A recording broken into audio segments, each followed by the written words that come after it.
We are delighted to have with us Mr. Avinash Khard, partner at DSK Legal in this ongoing iteration of the Year That Was series with a specific focus on the Indian aviation sector. Mr. Khard has a special focus in infrastructure and energy projects and project financing. In the past, Mr. Khard has worked on projects related to roads and highways, sea links, smart cities, and airports. A very warm welcome to you. Thank you. Thanks, Gaurav, for the opportunity and open for the questions and ours. So I'll move on to the first question now. Yeah.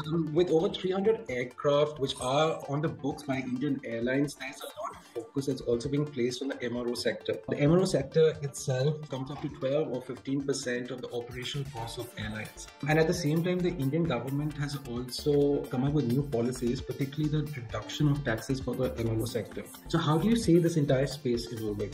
So look, Indian industry or aircraft industry in India, they spend around 12 to 15% of their revenue towards the MRO, which is second expensive than the fuel cost. And MRO industry is expected to grow from 1.7 billion USD in 2021 to 4 billion USD by 2031. There is tremendous opportunity for growth of the MRO industry in India, which is supplemented by the rising consumer demands in India and the increased fleet size. This will result in greater demand for MRO in India as it presents lucrative investment opportunity for foreign players as well as domestic players in the MRO sector. The availability of low cost and English speaking labor as well as existing sale and leaseback models, which has a scope for redelivery of maintenance services, also incentivize the MRO industry in India.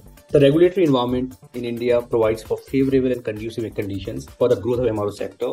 Some of the steps which government has taken includes GST deductions on domestic MRO services from 12% to 5% with full input tax credit effective from April 1, 2020, waiver of custom duty on tools, toolkits and spares imports for MRO, permitting 100% FDI through automatic route, introduction to MRO policy which you highlighted, Gaurav, which provides reform, and of course amongst other reform, the major reform is that land will also be provided on lease basis for 30 years. Earlier it used to provide for 3 to 5 years. Now with a longer period, the projects become bankable from the lending and financing perspective as well. And of course, evolution of the royalty of the Airport Authority of India is also another reform which government has took. So given that these reform, of course, government's impetus is to get more investment in India, especially in MRO. So of course, the implementation is a challenge here, but given that the kind of reform the government has taken, certainly it's conducive in nature, And however, there are some issues vis-a-vis to compliances. They're like compliances processes which take a lot of time, and there's a dearth of skilled labor in this area. To catalyze the growth of them, in my view, following steps government can take. Policy should be devised to develop skilled labor or skilled human capital as well as to integrate new technology measures to improve the MRO sector. For this, a dedicated interministerial cell can be developed to achieve such objective. Second, production-linked incentives can also be provided for manufacturing components and spares. A public-private partnership model can be implemented to establish effective infrastructure facilities for MRO. For example, Malaysia has successfully used the PPE model to develop the MRO facility. So certainly, policy regulatory frameworks are quite conducive, and as we see, a lot of reforms being taken place, which is conducive to the investors. And of course, with the suggested views from the government, further can consider or reduce the timeline for giving the approvals and all that. Certainly, this sector India can become a regional or a global player in this sector. Thank you for a really insightful response. And since you touched upon the private sector, I think now, particularly when it comes to the defense sector, public-private partnership is seen as something that's crucial for the development of the entire sector. And just recently, there's been an announcement of the procurement of, I think it was 56 C-295 transport aircraft from Tata. In cooperation, as you mentioned, with the Tata Group. This will be the first time that such kind of aircraft will be domestically manufactured in India with the partnership of the private sector. So what are the steps whereby the private and the public sectors can really engage together to, bolster the indigenization of the sector we have? Thanks, Gaurav. So, if you look at, this is all the government has introduced the Make in India policy, and the recent reforms which we are looking into it pursuant to those Make in India policy or Atmanirbhar Bharat Aviation, what government has introduced.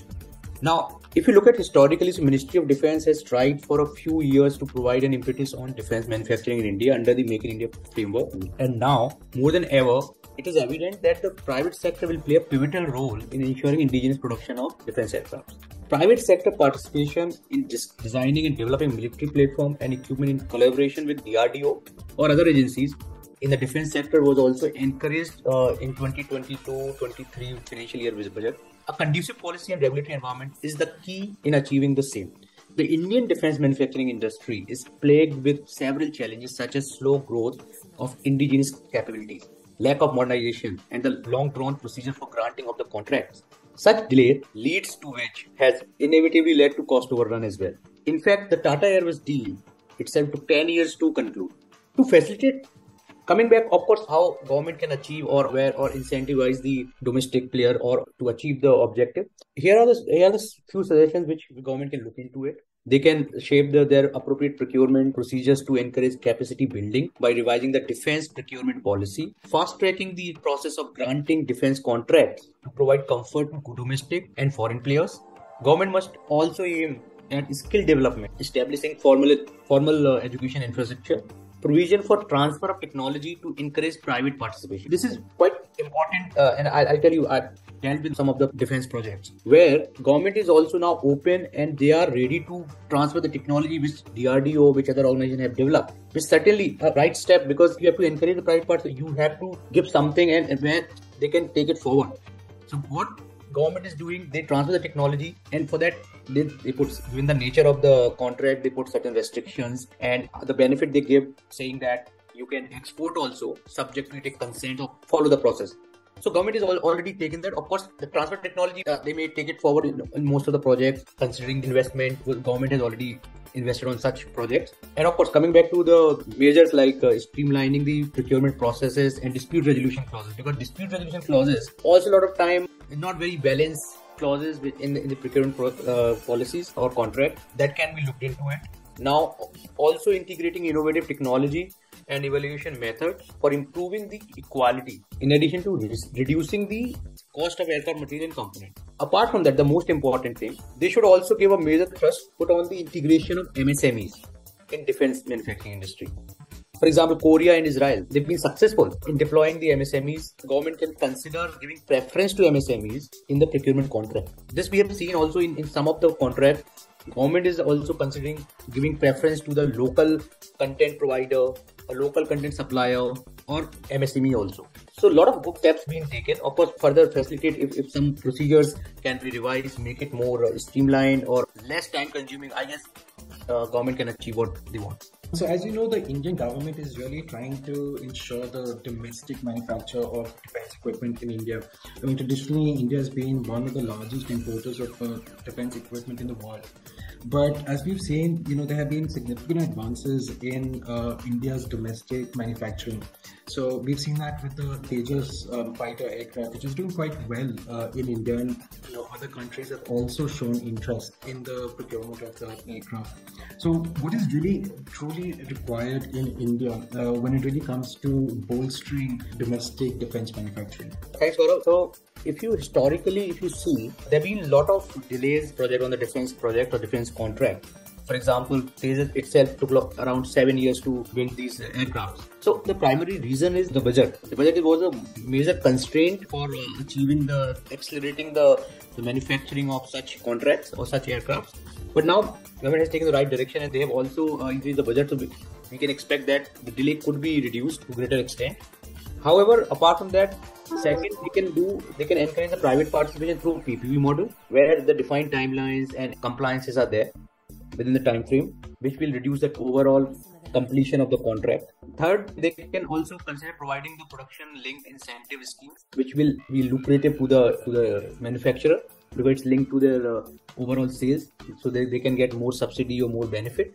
So certainly they can provide certain production linked incentives as well, which is normally called PLI schemes, and they can also consider providing concrete export